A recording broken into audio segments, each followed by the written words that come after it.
네, 안녕하십니까. 반갑습니다. 저는 카톨릭대 서울성모병원 혈액병원에 근무하고 있는 조병식이라고 하고요. 저는 주로 이제 급성 골성 백혈병 환자들을 진료하고 있습니다. 그래서 오늘 좋은 시간과 기회 주셔가지고 이 시편대 수축병에 대해서 좀 말씀드릴 수 있게 돼서 기쁘게 생각하고 있고요. 이제 급성 골성 백혈병 같은 경우는 이제 거의 한 70% 환자들이 동종이식을 해야 되기 때문에 이 시편대 숙주병이 저희한테 큰 이제 관심사고 또 저희 환자들이 힘들어하는 내용이라서 오늘 그런 내용을 바탕으로 해서 좀 설명을 드리고자 합니다. 오늘 제가 말씀드릴 내용은 이제 20현대 숙주병의 치료와 관리 방법에 대해서 말씀을 드리려고 합니다. 이 동종조혈모세포 이식에 대해서 먼저 좀 설명을 드려야 될 것 같습니다. 동종조혈모세포 이식은 혈액암이나 또는 재생불량성 빈혈 같은 비혈액암 질환의 완치 요법으로서 근치적 치료 목적으로 사용하는 고도의 혈액암 치료 기술이라고 할 수 있겠습니다. 보통 이식을 하기 전에 이식 전처치라는 걸 하는데요. 이식 전처치는 이제 항암제나 또는 방사선 치료를 사용해서 이식이 가능한 환자의 몸 상태를 만들어주는 겁니다. 공여자의 조혈모세포를 이식받았을 때 거부 반응이 일어나지 않도록, 그게 첫 번째 목적이고, 또 이식 전처치하는 두 번째 목적은 혈액암인 경우에는 이를 통해서 이식 전에 몸 안에 남아있는 잔존 혈액암을 최소화시키는, 없애는 역할도 합니다. 그 세포 독성 효과 때문에. 그래서 이식을 하게 되면 이식 전처치 때문에 일단은 혈액암이 숫자가 확 줄게 되고, 또 이식을 통해서 이제 환자의 몸은 그대로지만 몸 안에 혈액세포는 이제 다 공여자 걸로 바뀌기 때문에 공여자의 면역세포가 동종 면역 반응을 일으켜서 환자 몸 안에 남아있는 암세포들을 완벽하게 이제 없애도록 하는 게 이제 동종조혈모세포 이식입니다. 그래서 이식을 하게 되면은 일단 아까 말씀드렸던 이식 전처치를 하게 되고 이식하는 날 공여자의 조혈모세포를 모아서 이제 정맥 주사로 이제 이식을 하고 보통 한 30일 이내에 이제 생착이라는 게 됩니다. 즉 공여자의 혈액세포가 점점 이제 증가되는, 보통은 말초혈액을 이식에 사용하는 경우가 2주 정도면 이제 백혈구들이 올라오기 시작하고요. 그 다음에 한 달부터 거의 1년까지는 그 면역세포들이 기능적으로 회복하는 시간이 필요합니다. 뭐 이식하고 한 달 정도 지나면 혈액세포는 거의 다 정상이 되지만 그들의 기능이 정상인 건 아닙니다. 그래서 기간이 필요하고 이 시기 동안 1년 안에 면역기능 회복하는 시간 동안에 이 감염, 합병증의 위험성이 올라가는 시기가 되겠습니다. 그래서 정상인들도 몸 안에 갖고 있는 바이러스가 있는데 그 바이러스가 이 면역기능 저하 환자에서는 올라와서 이제 문제가 되기도 하고 다른 곰팡이나 비특이적인 세균에 의해서 감염이 되는 시기입니다. 그리고 오늘 주제인 20현대 숙주병이 주로 이 시기에 급성, 만성 형태로 많이 생기게 됩니다. 저희가 동종이식을 하는 일단 1차 목적이라고 하면 결국은 이런 이식한 면역세포가 혈액암 세포를 공격해서 없애는 효과, 이거를 이식편대 항백혈병 효과라고 합니다. 이걸 노리고 이제 이식을 하는데 반대급부로 이식한 면역세포가 환자의 정상 조직, 정상 세포를 공격해서 문제를 일으킵니다. 이게 바로 20현대 숙주병입니다. 그래서 이식을 하는 의사들은 다 똑같겠지만은 이런 20현대 항백혈병 효과는 극대화시키고 20현대 숙주병은 최소화시키는 게 이제 환자의 치료 완치나 또는 환자의 삶의 질을 위해서는 가장 중요한 치료법이 되겠고, 이런 치료법을 만들기 위해서 여러 이제 연구들을 하고 있는데 아직도 완벽하게 이거를 조절하지 못하기 때문에 20현대 숙주병이 여전히 많은 환자에서 발생하고 있습니다. 그럼 20현대 숙주병이 왜 생기느냐? 그 이식된 면역세포, 특히 T세포가 중요한 역할을 하는데요. 이 T세포는 암세포를 죽이기도 하지만 환자의 몸은 이제 이식된 공여자의 T세포하고는 사실 유전적으로 다르기 때문에 환자의 몸을 완전히 새로운 환경, 타인으로 인식을 하게 됩니다. 우리 몸의 면역 시스템은 내가 아닌 타인, 남을 공격하도록 설계가 되어 있거든요. 이제 공격하려는 성향을 갖고 있고, 환자의 조직 입장에서 보면은 저희가 아까 말씀드렸듯이 이식 전처치를 하게 되면은 이 몸 안에 이제 조직들에서 염증 반응이 일어납니다. 특히 위장관 세포에서 염증 반응이 많이 일어나게 되고 이런 과도한 염증에 노출이 되면은 우리 몸의 세포들은 기존에 없던 항원들도 이제 노출을 시키게 됩니다. 이런 항원들이 결국은 이식된 면역세포 T세포에 의해서 공격을 받는 표적 세포 조직들이 됩니다. 그래서 공격을 하게 되면 이제 그때 염증 반응이 일어나고 그게 이제 20편대 숙주병으로 나타나는 거죠.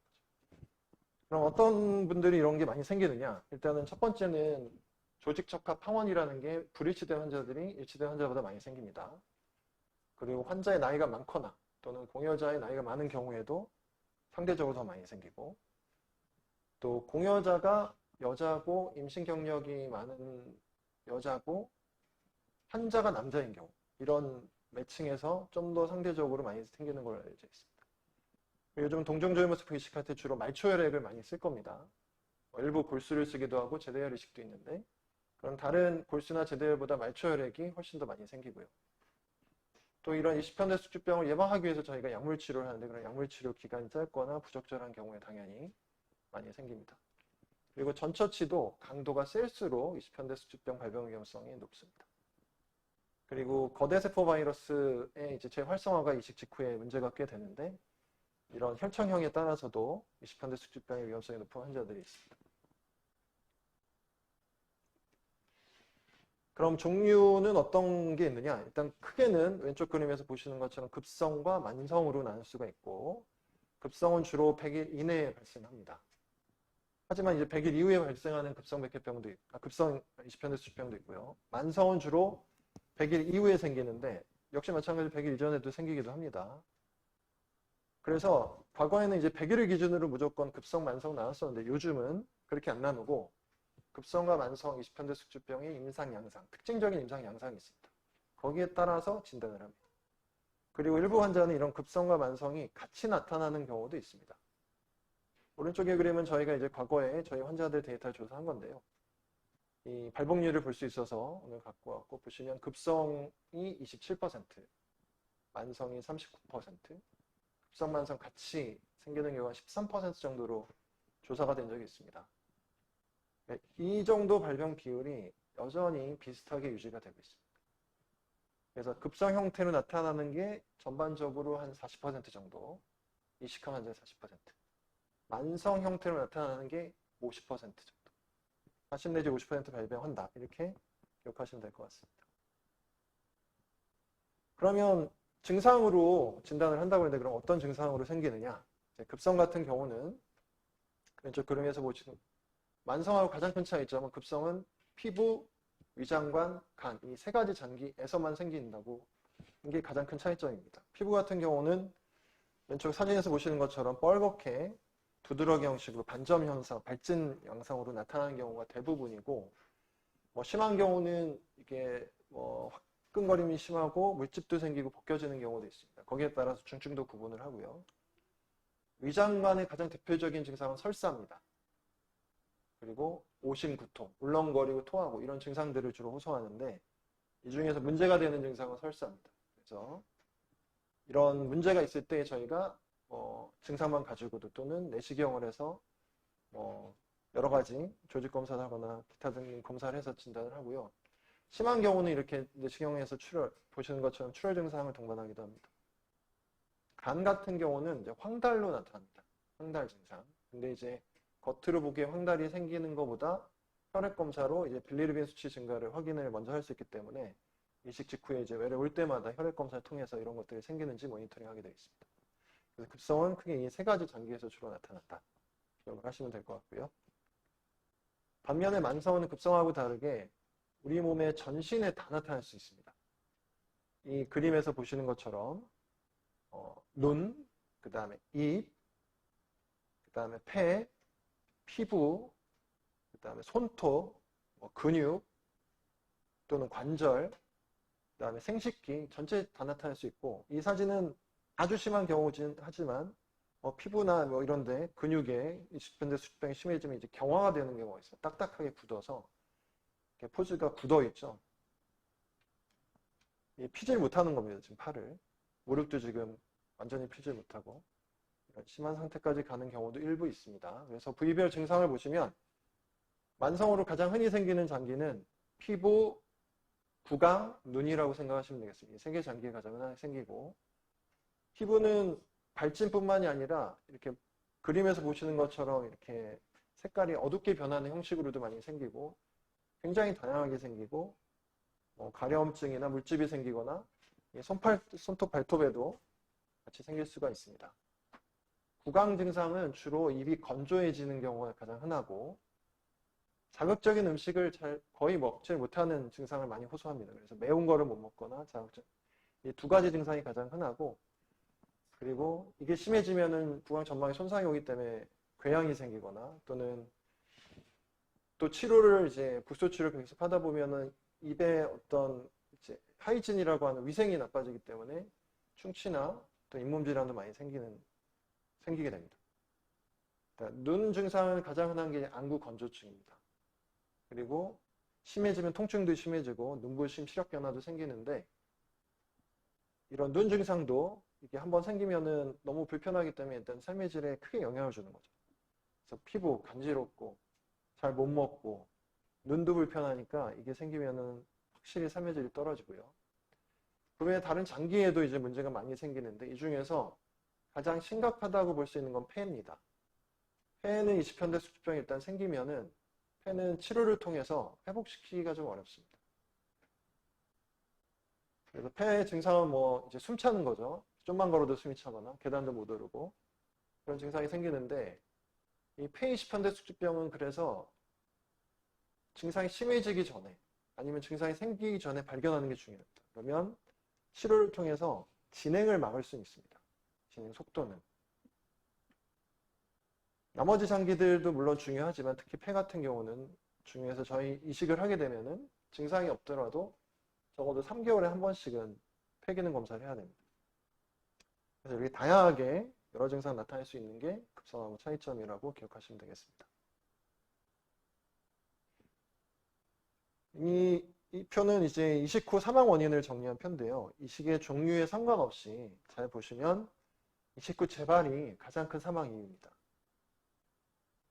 하지만 이 재발을 제외한 나머지 사망 이유를 보면 크게 세 가지인데 그 중에 하나가 20현대 수축병이고 두 번째가 감염이고 세 번째가 장기 부전입니다. 각각이 이제 3분의 1씩 차지하고 있는데 이 중에서 감염이나 장기 부전은 사실 20현대 수축병하고 연결이 되어 있습니다. 대부분. 20현대 수축병을 치료해야 되면 면역억제제를 써야 되기 때문에 감염 위험성이 높아지잖아요. 아무리 짧게 쓰더라도 그런 것들이 감염에 영향을 주고 또 주요 장기 기능이 이제 심하게 손상이 될 수도 있기 때문에 결론적으로는 재발을 제외한 나머지 사망 원인의 대부분이 20현대 수축병하고 직간접적으로 연관이 되어 있다. 이렇게 생각할 수 있습니다. 지금 이제 급성과 만성 20현대 수축병에 대해서 설명을 드렸는데 한번 전반적으로 다시 표를 통해서 비교를 해보겠습니다. 그래서 급성, 만성으로 나눠서 보면 호발하는 장기나 발병 시기, 임상 양상에 대해서 말씀드렸고 아까 말씀 안 드린 것 중에서 이제 조직 소견이 있는데 급성 20현대 수축병은 일종의 염증 반응이라고 생각하면 되고 염증에 의한 손상입니다. 근데 만성은 거기에 더해서 염증도 있지만 그게 심해지고 시간이 지나면은 섬유화라는 조직 소견의 변화가 생깁니다. 이 섬유화라는 거는 그 세포나 조직이 쉽게 얘기하면 딱딱하게 굳는다고 생각하시면 됩니다. 굳어서 파괴되는 거죠. 그러면 그 조직이나 세포는 기능을 못합니다. 예를 들어서 이 피부 조직이 염증만 있을 때는 가렵고 아프고 벗겨지고 그런데 여기에 섬유화가 생긴다 그러면 피부가 굳습니다. 피하 조직이 굳어요. 그러면 관절이나 이제 피부, 특히 조인트 쪽이 펴지지가 않으니까 이렇게 굳은 상태에서 계속 다닐 수밖에 없습니다. 폐가 이제 폐 20현대 수축병이 결국 폐가 섬유화되는 거예요. 이 섬유화라는 조직학적 변화는 약물을 통해서 아직 회복시킬 수가 없습니다. 그러니까 생기더라도 조기에 발견해서 더 진행되지 않도록 막는 게 최선입니다. 그래서 이게 급성과 만성의 차이고요. 진단은 둘 다 임상 증상 중심으로 하고 있고 조직 검사를 해서 참고를 하고 또 여러 가지 혈액 검사나 기타 검사들을 동원해서 진단을 하고 진단 자체가 어렵진 않습니다. 진단 기준은 이제 2016년도, 2014년도에 이제 개정된 기준들을 보편적으로 사용하고 있고요. 급성 같은 경우는 중증도를 크게 4단계로 나누고 있습니다. 1, 2, 3, 4로 나누고 있고 주로 2, 3, 4가 문제가 됩니다. 그래서 치료에서 또 다시 설명드리고 만성 같은 경우는 3단계로 나눕니다. 경증, 중등도, 중증. 그래서 중등도나 중증이 이제 문제가 되고 있습니다. 이제 치료에 대해서 말씀을 이제 쭉 드릴 텐데 치료는 이제 기본적인 컨셉은 급성 20현대 숙주병인 경우에 이제 2기 이상, 그러니까 1, 2, 3, 4 중에서 2단계 이상인 경우는 일단 경구약이나 또는 주사약이나 전신 치료를 하게 됩니다. 약물을 통해서. 만성은 그게 이제 3단계 중에서 중간 단계, 중등도 이상인 경우에 이제 약을 쓰고 1차 약제는 스테로이드입니다. 스테로이드는 잘 아시겠지만 뭐 관절염 또는 자가면역 질환에서 많이 쓰는 치료제잖아요. 이 스테로이드가 가장 강력한 염증 반응 억제 효과가 있기 때문에 이 스테로이드를 20현대 숙주병에서도 1차 치료로 특히 고용량으로 써야 되는 경우가 많습니다. 그래서 1차 치료를 스테로이드를 쓰고 이 스테로이드가 안 되는 경우에는 다른 추가적인 약물들을 더해서 치료를 하는 게 이제 기본적인 컨셉이고요. 이 급성의 그레이드 1이나 또는 만성의 이제 경증인 경우는 주로 저희가 국소 치료를 합니다. 국소 치료. 뿌리거나 바르거나 각을 하거나 이런 약들을 쓰는 거죠. 왜냐하면 이 스테로이드란 약제를 먹거나 주사를 맞으면 전신에 영향을 주기 때문에 여러 가지 부작용들이 생깁니다. 뒤에서 이제 설명드리겠습니다. 그럼 이렇게 치료했을 때 각각의 예후가 어떻게 되느냐? 이 급성과 이제 만성으로 나누어서 봤을 때 급성은 아까 4단계라고 말씀드렸는데 1단계하고 2단계 또 3, 4단계가 아주 크게 차이가 없기 때문에 3, 4단계로 3개로 나눠서 봤을 때 이런 20현대 숙주병 발병 자체가 이런 생존율에 영향을 주는 것을 명확하게 알 수가 있습니다. 그래서 이 밑으로 갈수록 선이 밑으로 갈수록 이 생존율이 떨어진다는 얘기인데요. 특히 이 발생 당시의 중증도에 따라서 이런 예후가 달라지는 걸 일차로 알 수 있습니다. 그래서 기본적으로 급성이든 만성이든 중증도가 심하게 진행하지 않을 때 빨리 찾아서 빨리 치료하는 게 제일 중요합니다. 그래서 이식 후에 자주 병원에 방문해서 검사도 하고 평가도 받는 게 그래서 중요한 거죠. 그리고 급성 같은 경우는 특히 이제 장기가 세계에서 온다고 했는데 그 중에서 피부보다는 간이나 위장관에 생겼을 때 좀 예후가 안 좋습니다. 또 만성인 경우는 아까 폐가 안 좋다고 말씀드렸고 그 다음에 만성 20현대 숙주병이 생긴 환자에서 혈소판이 좀 10만 개 밑으로 떨어진 환자들이 전반적으로 심하게 진행되는 경우가 많습니다. 그리고 또 골수보다는 말초혈액을 사용했을 때 좀 더 치료 기간이 오래 걸리는 경우가 많습니다. 이런 차이점이 있다는 것들을 말씀드리고요. 그래서 일단은 이런 20현대 숙주병 안 생기게 예방할 수 있는 게 가장 좋은 것 같습니다. 예방을 잘해서 안 생기면 좋죠. 그래서 이 예방 방법으로 여러 가지 이식 종류에 따라서 뭐 차이가 있긴 하지만 일단은 저희가 노력하는 거는 조직적합 항원을 일치시키는 쪽으로 노력을 하고 있고 그 다음에 이 면역 반응을 일으키는 T세포를 제거하거나 억제하기 위한 여러 가지 치료 기법들을 사용합니다. 그리고 최근에는 또 이런 여러 이식 후에 사이클포스파마이드라는 약제를 쓰는 이제 예방 방법도 많이 소개가 되고 있어서 우리나라에서도 조금씩 많이 활성화되고 있는 거고요. 근데 가장 중심이 되는 거는 이제 이식하고 나서 이식 이후에 한 3 내지 6개월 동안 이런 면역 억제제를 사용하는 겁니다. 가장 대표적인 게 사이클로스포린이나 타크롤리무스 약제가 되고요. 그래서 이런 예방을 하는 게 1차적으로 중요한데 문제는 이 예방을 했을 때 이 예방 효과가 지나치면은 이식편대 백혈병 효과를 영향을 줄 수가 있는 겁니다. 그렇게 되면은 재발할 가능성이 높아지는 거죠. 그래서 이 예방은 재발률을 높이지 않으면서 20현대 숙주병이 안 생기도록 또는 생기더라도 약하게 생기도록 할 수 있는 적절한 용량, 용법이 중요합니다. 근데 뭐가 가장 적절하냐? 최적화된 용량과 용법이 아직도 완벽하게 확립은 안 돼 있습니다. 그래서 이식 센터별로 또는 조금씩 차이가 있는 것 같습니다. 또 이제 환자가 예를 들어서 재발 위험성이 높으면은 아무래도 이식 이런 약제들을 오래 쓸 수 없겠죠. 가능한 빨리 줄이고 빨리 끊으려는 노력들을 하고 이런 것들이 결국은 20현대 숙주병 발병에 영향을 주는 겁니다. 하지만 이런 예방요법의 중요성은 아무리 강조해도 지나치지 않습니다. 왜냐하면 20현대 숙주병이 생기면 아까 말씀드렸듯이 그 자체가 사망에 영향을 주기 때문입니다. 그럼 이제 치료에 대해서 이제 말씀을 드리도록 하겠습니다. 아까도 뭐 잠깐 언급은 드렸지만 1차 치료는 스테로이드를 쓰는 거다라고 말씀드렸고 여기서도 중요한 게 이제 치료 기간, 치료 용량 이런 것들이 결국은 이게 너무 과하면은 재발률을 높일 수 있고 너무 약하면은 숙주병이 조절이 안 되니까 이걸 밸런스를 맞추는 게 사실은 쉽지는 않습니다. 그래서 외래 자주 방문하거나 경우에 따라서는 입원을 해서 치료를 하게 되고요. 근데 여기서 또 중요한 거는 전신요법만 하는 게 중요한 게 아니라 이 국소요법을 같이 해야 됩니다. 피부나 눈이나 또는 생식기나 그런데 증상이 심하지 않으면은 오히려 전신요법 하기 전에 국소치료만 하는 경우도 많고 심한 경우는 같이 해야 됩니다. 같이. 하나만 하는 게 아니라. 그래야지 증상 조절을 효과적으로 할 수 있습니다. 그래서 국소요법과 전신요법을 같이 하는 게 중요하다. 그래서 아까 이 스테로이드에 대해서 말씀을 드렸는데 이 스테로이드는 이제 장기간 쓰고 또 고용량을 쓰게 되면은 이런 부작용들이 생깁니다.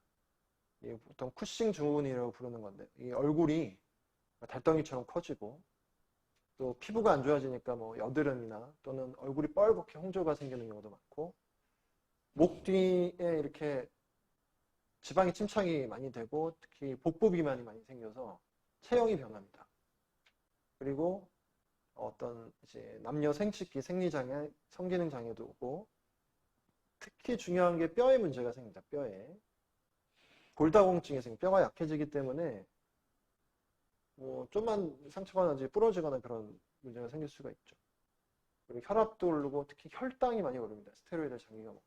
당뇨가 없던 환자도 혈당이 오릅니다.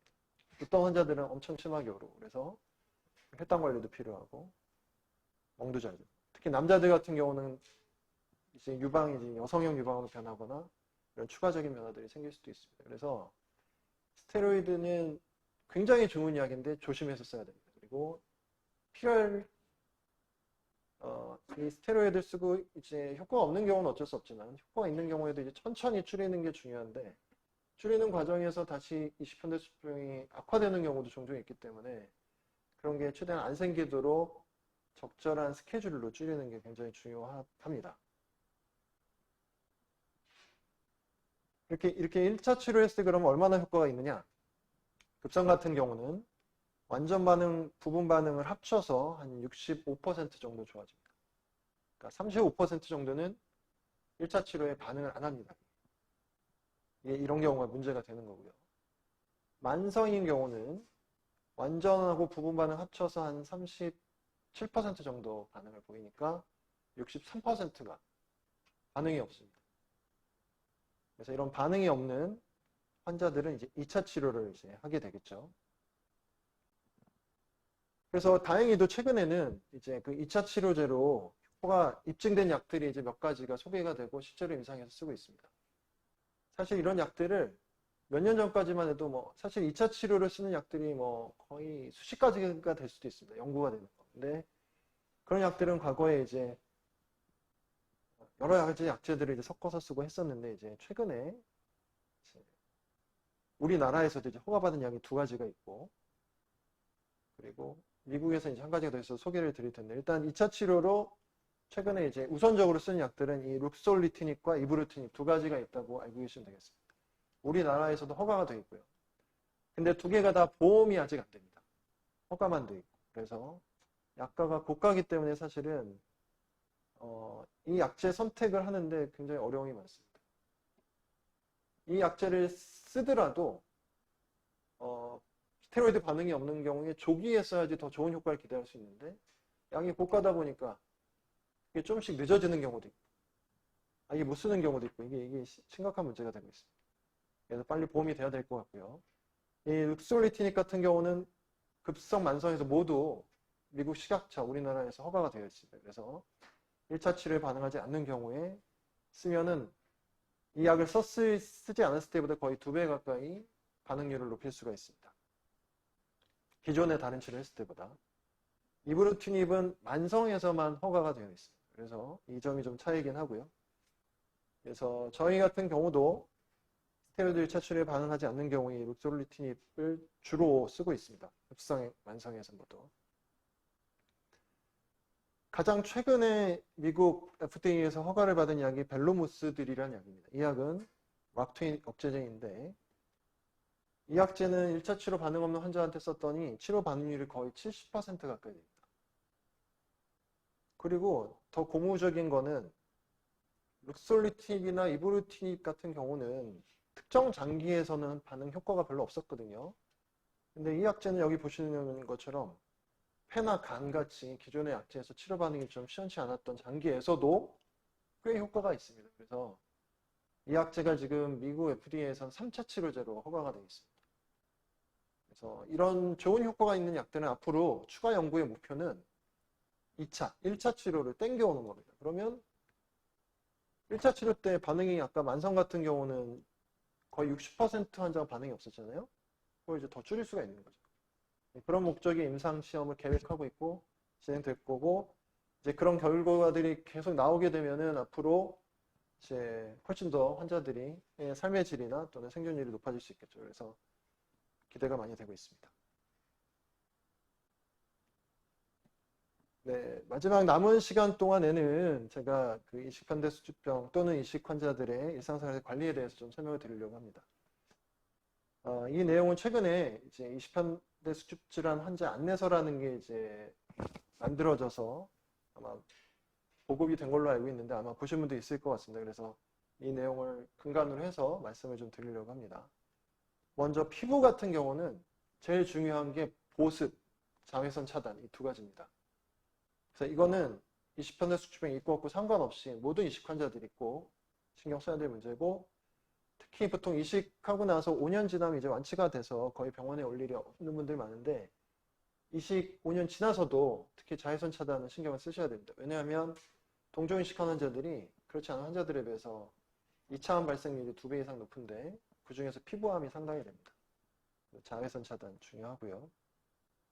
위장관 증상 관리는 일단은 수분 섭취 충분히 하고 통증이 있을 때 약물을 쓰고 이런 것들이 기본이긴 한데 특히 이식 초기에 100일 이전에 설사를 한다. 이거는 무조건 병원으로 직행해야 됩니다. 그러니까 급성 이식환대 수주병 가능성을 봐야 되기 때문에 만약 그렇다면은 빨리 치료를 해야 됩니다. 치료를 안 하면은 치료를 해도 효과가 없는 환자들이 꽤 있거든요. 그래서 설사 증상 꼭 있으면 병원 방문하시는 게 중요합니다. 그리고 이식하고 1년 동안 그리고 특히 이식환대 수주병 때문에 면역 억제 치료하고 있는 환자들은 감염 위험성이 훨씬 더 높습니다. 그래서 보통 이식환대 수주병 치료할 때는 항진균제를 예방적으로 같이 쓰게 되겠습니다. 그만큼 이제 감염 위험성이 높은데 특히 그래서 감염이 안 되도록 관리하는 게 중요하겠죠. 그래서 1차적으로는 손도 잘 씻고 입도 청결히 하고 특히 이런 감염의 위험성이 노출이 될 만한 환경은 피하셔야 됩니다. 그래서 사람 많은데도 가능하면 가면 안 되고 애완견을 기르거나 또는 아이가 있거나 이런 것도 사실 좀 감염 위험성을 높일 수가 있기 때문에 조심하셔야 됩니다. 그리고 상처가 안 나도록 관리하면 왜냐하면 상처가 나면은 거기를 통해서 감염이 되기 때문에 무엇보다 중요한 것은 감염 사인이 있을 때 바로 병원 방문하는 겁니다. 그래야지 적절한 조치를 받으실 수가 있습니다. 만성 이식환대 수주병이 이제 입에 많이 생기는데요. 이 구강 관리는 가장 기본적인 거는 깨끗하게 유지하는 겁니다. 식염수건 또 소독 가글이건 자주 하는 게 도움이 되고 또 입 안에 상처가 안 나게 하는 게 중요하기 때문에 칫솔도 부드러운 걸 써야 되고 치약도 황산나트륨 같은 게 포함되어 있거나 민트가 포함되어 있는 치약은 피하셔야 됩니다. 입이 불편할 때는 꼭 자주 담당 의사한테 보여줘야 됩니다. 왜냐하면 만성 이식환대 수주병 때문일 수도 있고 아닐 수도 있기 때문에 그거는 입안을 들여다보기만 하면 알 수가 있습니다. 의사들은. 그래서 만약에 만성 이식환대 수주병 때문에 입이 불편한 경우는 거기에 따른 국소 치료부터 빨리빨리 해야 되기 때문에 입을 보여주는 건 되게 중요합니다. 보는 게 중요하고 의사 입장에서도. 그다음에 식사 관리가 아마 되게 신경이 많이 쓰이실 텐데 아마 병원별로 여러 가지 제한을 주는 음식들을 많이 하고 특히 이식하고 퇴원할 때 교육을 시켜서 보내드리기도 하는데 또 먹고 싶은 걸 못 먹으니까 환자분들이 많이 힘들어합니다. 근데 기본 원칙은 감염 위험성이 큰 기간 동안에는 특히 면역 억제제를 복용하고 있는 기간 동안에는 익히고 끓이는 음식을 먹는 것. 뭐 음식의 종류는 뭐 상대적으로는 중요성이 떨어질 수 있습니다. 그러니까 익히고 끓이고 조리해서 먹기만 해도 되니까 심플하게 그렇게 생각하시는 게 좋을 것 같고요. 그리고 이제 입이 건조해지는 경우가 많습니다. 그래서 입 구강 건조증 때문에 힘드신 분들은 이런 그 침샘 분비를 자극할 만한 여러 가지 보조요법을 같이 해주시면 도움이 될 수 있습니다. 사탕이나 이제 껌 등을 씹는 건데 사탕 같은 경우는 이제 무설탕, 설탕이 들어가 있지 않은 사탕 같은 걸 쓰시는 게 좀 도움이 될 수 있습니다. 그리고 운동에 관련된 질문들도 많이 하시는 것 같습니다. 근데 이식 직후에는 무리한 운동은 좋지 않습니다. 뭐든지 무리해서 하는 건 안 좋습니다. 그래서 저희가 주로 추천해 드리는 거는 가벼운 걷기나 스트레칭. 스트레칭은 뭐 자주 하셔도 됩니다. 그래서 가벼운 강도의 운동을 자주 하는 게 좋습니다. 그래서 조금씩 늘려가면서 활동량을 늘리고 또 여러 가지 스트레스풀한 상황들이 많기 때문에 좀 활동을 하시는 게 그런 거에도 도움이 됩니다. 그래서 운동은 무리하지 않고 낮은 강도의 운동을 반복해서 하는 게 좋다. 그리고 많이 움직이시라 이렇게 말씀드리고 있습니다. 네, 여기까지 오늘 제가 준비한 내용이고요. 지금부터 질의응답 시간을 갖도록 하겠습니다. 기존에 몇 가지 질문을 주셔서 받았던 질문을 먼저 설명을 드리겠습니다. 네, 급성골성 백혈병으로 이식을 하신 51세 환자분이고 작년 12월에 이식을 하셨습니다. 면역 억제제를 중단하고 20편대 숙주병이 심해져서 이제 다시 치료를 하고 있는 상태이신 것 같고요. 언제까지 치료를 해야 되나 이런 게 질문이신 것 같습니다. 보통 이제 이식 후에 예방 목적으로 쓰는 이제 면역 억제제를 줄이는 속도 자체는 혈액암과 기혈액암이 좀 차이가 있습니다. 네. 급성골성 백혈병 혈액암인 경우는 또 하나 고려해야 될 거는 이제 병의 이제 재발 가능성이 얼마나 높은가죠. 재발 확률이 높은 고위험군의 급성골성 백혈병은 아무래도 좀 더 빨리 줄이게 되고 그렇지 않은 경우는 이제 보편적으로 줄이는 속도를 맞추게 되는데 보통 이제 저희 같은 경우는 3 내지 6개월 사이에 보통 끊습니다. 근데 면역체제를 끊다 보면은 20편대 수치병이 생깁니다. 실제로. 생기는 경우가 많이 있습니다. 그런 경우 이제 다시 치료를 해야 되는데 아까 얘기했던 1차, 2차, 3차 치료 단계별로 하게 되겠죠. 근데 그럼 면역체제 20편대 수치병이 생긴 다음에 그럼 얼마나 치료하느냐? 그거는 거의 증상에 따라서 다릅니다. 증상이 좋아지면 빨리 줄여서 끊는 거고 증상이 안 좋아지면은 2차, 3차 치료해야 되기 때문에 장기가 먹게 됩니다.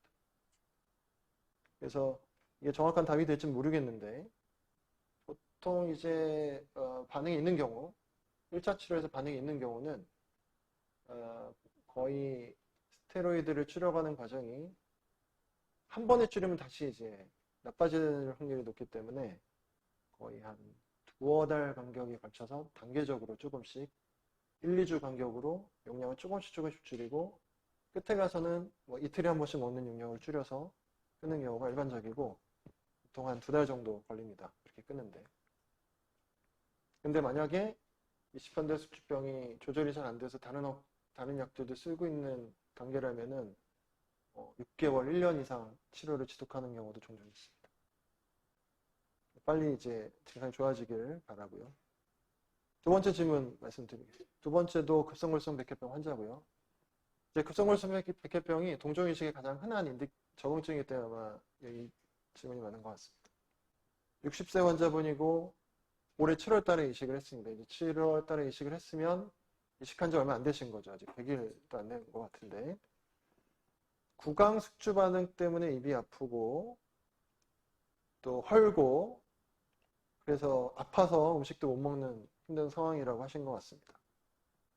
어떻게 완화를 할 수 있을까요? 라고 질문을 주셨는데, 지금 7월 달에 이식했으면 지금 9월 달이니까 아직 100일도 안 됐죠. 이제 구강에 생기는 이식편대 숙주병은 급성이 아니라 만성입니다. 이분은 만성 이식편대 숙주병이 입에 생기신 거고, 아까도 말씀드렸듯이 만성이 100일 이전에도 이렇게 종종 생깁니다. 근데 입이 헐고 아파서 음식을 먹지 못할 정도면 이거는 최소한 중증도 이상입니다. 중등도나 또는 중증 이식편대 숙주병이 입에 생긴 거기 때문에 이거는 스테로이드 치료를 기본적으로 전신요법을 해야 됩니다. 먹거나 주사요. 그래서 이 증상을 해결하기 위해서는 국소 치료만 가지고는 안 됩니다. 이런 상태죠. 전신요법을 해야 되고 스테로이드가 안 들으면은 뭐 자카비를 포함한 룩솔리틴을 포함한 2차 약제들을 이제 맞게끔 써서 증상 완화를 하는 게 일단 기본적으로 중요하고, 근데 이제 그런 전신 치료가 가장 중요하긴 하지만 뭐 당장 아픈 거를 해결해야 되니까 거기에 따른 국소 치료도 중요한데, 입 같은 경우는 이제 그 스테로이드, 다양한 강도의 스테로이드를 이용한 도포제들이 있습니다. 그래서 각을 할 수 있도록 마우스워시 할 수 있도록 만든 스테로이드 솔루션을 가지고 가글을 하거나, 또는 궤양이 심하게 생긴 경우는 가글보다는 그 연고 형태로 만들어진 스테로이드들이 있습니다. 그거를 궤양 부위에 이제 직접 붙이는 거죠. 바르거나.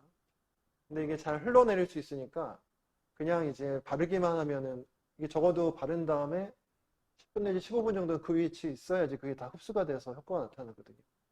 그렇기 때문에 그 궤양 부위에 잘 위치할 수 있도록 그 겉을 뭘 덮어줘서 누르고 있거나 뭐 꺼즐 같은 걸 사용해서 그런 추가적인 조치가 필요할 수도 있습니다. 그걸 하면은 이제 증상이 조금 완화가 될 수 있는데, 기본적으로는 중등도 이상인 경우는 전신요법을 통해서 해결을 해야 되는 경우가 더 중요한 요인이라고 할 수 있겠습니다. 네, 세 번째는 이제 급성 림프구성 백혈병 환자이시고, 젊은 36세 환자입니다. 작년에 진단을 하고 5월에 이식을 했으니까 이제 한 4개월 정도 되신 것 같고, 이분은 피부와 이제 구강에 숙주병이 생겼습니다. 그래서 스테로이드를 과다 복용을 이제 아마 빠르게 효과가 없었기 때문에 장기간 이제 복용을 하고 있는 것 같고, 질문은 재발이 될 수도 있느냐, 이건데 이제 아마도 정확하진 않지만 만성 백혈병이 재발될 수 있는지 물어보시는 건지 또는 숙주질환이 재발 생기는 건지는 명확하지 않은데, 둘 다 설명을 드리면, 일단은 피부와 구강에 이식편대 숙주병이 생겼다는 얘기는 만성, 구강이 이제 만성이기 때문에, 근데 피부는 이제 급성 형태로도 나타날 수 있어서 소위 두 개가 같이 생기는 오버랩 신드롬일 수도 있습니다. 그런 경우에 좀 심합니다. 증상이 일반적으로. 그래서 중도도 내지 중증 이식편대 숙주병 상태라고 보이고, 스테로이드를 썼을 때 반응이 없으면은 뭐 오래 쓰면서 또 2차 약제를 같이 복용해야 될 수도 있기 때문에, 이런 경우는 실제로 스테로이드 장기 복용할 때 뼈에 문제가 생길 수 있다고 말씀드렸잖아요. 이런 골다공증이 생기거나 그것 때문에 2차적으로 골절이 되거나, 또는 그 대퇴골두 무혈성 괴사 같은 이제 뼈 혈행이 안 좋아서 뼈가 이제 썩는 그런 현상도 생길 수 있는데, 근데 그런 것들은 대부분 스테로이드를 뭐 6개월, 1년 이상 장기간 복용할 때 생기는 겁니다. 그래서 아직 5월달 이 시기니까 그 정도로 아직 장기간 복용한 건 아니라서, 이 허리 통증은 스테로이드가 직접적인 원인이 아닐 수도 있을 것 같긴 한데, 상황 설명은 이제 그렇게 드리고, 그러면 이 이식편대 숙주병이 재발돼도 되느냐? 뭐 재발될 수 있습니다. 실제로 초기에 반응이 좋아서 약을 다 끊었다가도 몇 개월 있다가 다시 생기는 경우도 있습니다. 또 급성 이식편대 숙주병이 생겨서 뭐 다 치료하고 좋아져서 한동안 약을 안 먹고 있다가 나중에 이제 만성 이식편대 숙주병 생기는 경우도 간혹 있습니다. 그래서 이식편대 숙주 질환은 이렇게 재발도 가능합니다. 주로는 이제 면역억제제를 줄이는 과정에서 다시 심해지는 경우가 많습니다. 아마 그 질문이실 것 같고, 또 하나 추가로 말씀드리자면은, 이런 만성이나 급성 이식편대 숙주병 때문에 면역억제 치료 오래 하신 분들은 그 병 자체 재발은 별로 안 됩니다.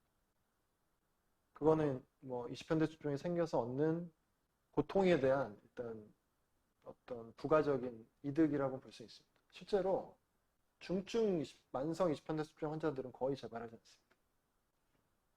그만큼 몸 안에서 면역 반응이 심하게 일어나고 있다는 얘기입니다.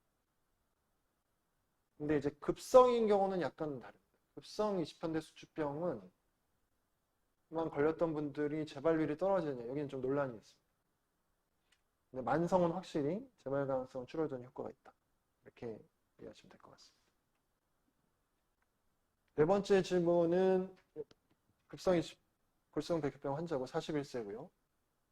이분은 이제 1차 이식하고 재발해서 이제 2차 이식까지 하셨던 분인 것 같습니다. 20년에 이식했으니까 이제 거의 2년이 지난 것 같고요. 20편대 수주병이 피부에만 좀 살짝 있었는데, 이제 아까 이제 답변 드렸던 내용이 여기 포함이 되겠네요. 2차 이식하고 숙주반 20편대 수주병이 별로 없어서 혹시 재발이 될까봐 걱정하시는 것 같습니다. 일단은 이제 이 피부에 20편대 수주병이 살짝 있었다는 게 일단 중요한 포인트일 것 같은데, 만약에 그게 만성 형태로 생겼으면은 그것도 20편대 수주병 생긴 거니까 걱정을 좀 덜 하시라고 말씀드리고 싶고, 근데 20편대 수주병이 전혀 안 생긴 환자들 중에서 재발 가능성이 높은 건 사실입니다. 근데 그렇다고 다 재발하는 건 아닙니다. 제 환자 중에서도 전혀 20편대 수주병이 생기지 않은 급성골수형 백혈병 환자, 60세 이상에 와서 이식했던 환자인데 전혀 재발 없이 5년 지나고 완치된 환자도 있습니다. 그래서 확률적으로 높은 건 맞습니다. 하지만 모두 다 그런 건 아니기 때문에 걱정한다고 뭐 그렇게 쉽지는 않겠지만 걱정하는 게 몸에 도움이 되고 건강에 도움이 되는 게 아니니까 삶의 질을 위해서는 이분 같은 경우는 이제 피부에 생긴 20편대 숙주병을 이제 의미 있는 걸로 보고 안심하고 좀 지내시는 게 좋을 것 같다고 얘기 드리고 싶습니다. 골수 형성 이상 증후군 환자입니다. 요즘 이제 골수 형성 이상 증후군은 이름이 바뀌었죠. 최근에 이제 WHO에서 혈액암 진단 기준을 바꿨습니다. 업데이트를 해서 골수 형성 이상 증후군은 영어로 표현하면은 이제 마일로이드 디스플라스틱 네오플라즘이라고 표현하는데, 옛날에 신드롬이었는데 골수 형성 이상 종양이라고 뭐 바꿀까요? 우리말로 하면. 그러니까 이게 명확하게 골수 형성 이상 증후군도 혈액암이다라는 걸 이제 명확하게 했고, 이분은 55세 환자고 올해 7월 달에 이식을 해서 이식한 지 2, 3개월 되신 것 같습니다. 이식 후에 눈에 핏줄이 터져서 잘 안 보인다고 하시고, 근데 이 혈소판이 이제 낮은 상태인 것 같습니다. 근데 이게 과연 20편대 수주병이냐? 이제 이게 질문이신 것 같은데, 예, 핏줄 터지고 혈소판이 낮다고 해서 20편대 수주병을 진단할 수 없습니다. 진단 기준이 맞지는 않고요. 일단 이분은 이식하고 나서 혈소판 회복이 지금 늦은 거는 20편대 수주병보다는 또 골수 형성 이상 증후군 자체의 병의 특성, 또 이식 전에 병 상태가 어땠는지, 또 이식하고 그 상태가 어떤지가 더 큰 영향이 있다고 보여집니다. 실제로 뭐 다른 백혈병에서도 이식하고 혈소판 회복이 종종 좀 늦게 되는 경우가 있습니다. 그런 경우는 수혈이 필요하지 않다면 좀 기다려볼 수 있는데, 수혈이 필요할 정도로 혈소판 회복이 늦으면 요즘은 이제 혈소판 회복을 자극하는 여러 가지 약제들이 또 개발이 되어 있어서 그 약제 치료를 하는 경우가 드물게 있습니다. 근데 문제는 이제 그 약제도 아직 보험이 안 된다는 게 문제긴 한데, 어찌됐건 치료법이 있다는 거고, 뭐 만약 그렇다면은 그런 치료를 이분은 좀 해서 혈소판 회복이 좀 됐는지 보는 게 중요할 것 같습니다. 결론적으로는 이 증상 자체만으로는 20편대 숙주병으로 볼 수는 없다라는 게 답변이 되겠습니다. 다음은 급성림프성 백혈병 환자 32세고요. 젊은 분이고 19년 4월이니까 이제 한 2년이 좀 넘으셨네요. 20편대 숙주병이 심해서 지금까지도 면역체제를 먹고 있으면 2년이 됐으니까 되게 오래 복용하고 계신 거죠. 아마 그것 때문에 이제 여러 가지 문제들이 좀 있을 것 같긴 한데, 아까 설명드렸던 이분의 주 관심사는 임신과 태아 건강에 부정적 영향인 것 같습니다. 면역억제제도 이제 종류가 여러 가지입니다. 아까 이제 가장 기본적으로 쓰는 스테로이드, 그다음에 또는 타크롤리무스나 사이클로스폴린, 타크로빌이나 뭐 이런 면역억제제 이런 것들이 이제 가장 흔히 쓰는 거죠. 근데 이런 임신이나 태아 건강에 끼치는 영향은 면역억제제 종류별로 다릅니다. 실제로 타크로리무스나 사이클로스포린 또는 그 외에 2차, 3차로 쓰는 모든 대부분의 면역억제제는 가임기에는 임신을 이제 하지 말도록 이제 설명을 드리고 있고요. 근데 가장 흔히 사용하는 스테로이드 자체는 사실은 임신 때도 쓸 수 있습니다. 어떻게 보면 가임기, 임신 때 쓸 수 있는 유일한 면역억제제가 스테로이드일 수도 있을 것 같습니다. 근데 이렇게 20현대 수준적인 취미에서 면역억제제를 쓰고 있다면 지금 이분은 아마도 다른 약제도 같이 쓰고 있을 가능성이 높고 그런 경우는 임신을 오히려 안 하는 쪽으로 하시는 게 좋을 것 같고 만약에 임신을 하고 싶고 계획이 있으시면 젊으시니까 그렇다면은 면역억제제 종류를 가임기에도 쓸 수 있는 면역억제제를 좀 변경하거나 그런 상담과 치료 계획이 필요할 것 같습니다. 지금까지 20현대 숙주병에 대해서 설명을 드렸고 또 치료와 치료 관리 또 몇 가지 이제 주신 질문에 대해서 답변을 드렸습니다. 그래서 뭐 제가 말씀드린 게 앞으로 대부분 이 강의에 관심 있으신 분들이 이식을 앞두고 있거나 이식하고 또 계속 지내고 계신 분들일 것 같은데 일단은 이 질환 자체를 이해하는 데 좀 도움이 됐으면 좋겠고요. 그리고 특히 집에서 지내시거나 문제가 생겼을 때 바로바로 이제 의료진에게 달려가서 상의할 수 있도록 하는데 좀 신경을 써주셨으면 좋겠고 특히 만성 20현대 수병 때문에 장기간 증상 때문에 힘들어하시는 분들은 실제로 이 20현대 수주병은 이제 혈액 종양내과 의사 혼자 치료하는 병은 아닙니다. 피부, 눈, 입, 폐 또는 관절 이런 데 문제들이 생기기 때문에 이런 거는 그 각 전문과의 전문 의료진들과 협진을 통해서 다양한 방법으로 도움을 드릴 수 있습니다.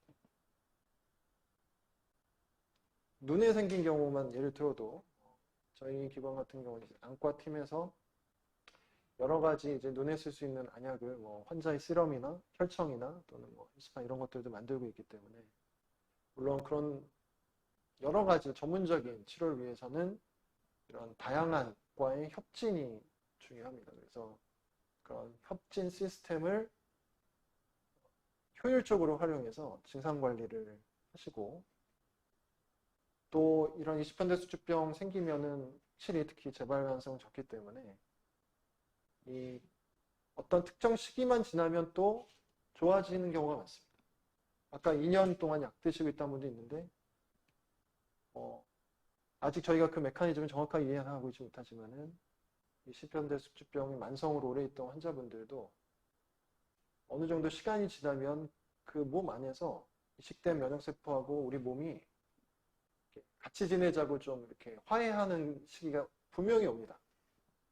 그 시기까지 치료를 잘하는 게 중요하니까 그렇게 될 수 있다라고 믿으시고 그 시기까지 희망을 잃지 말고 열심히 또 건강하게 치료를 하시면서 지내시면 좋겠습니다. 네, 여기까지 오늘 제가 준비한 내용 말씀드렸고요. 경청해 주셔서 감사합니다.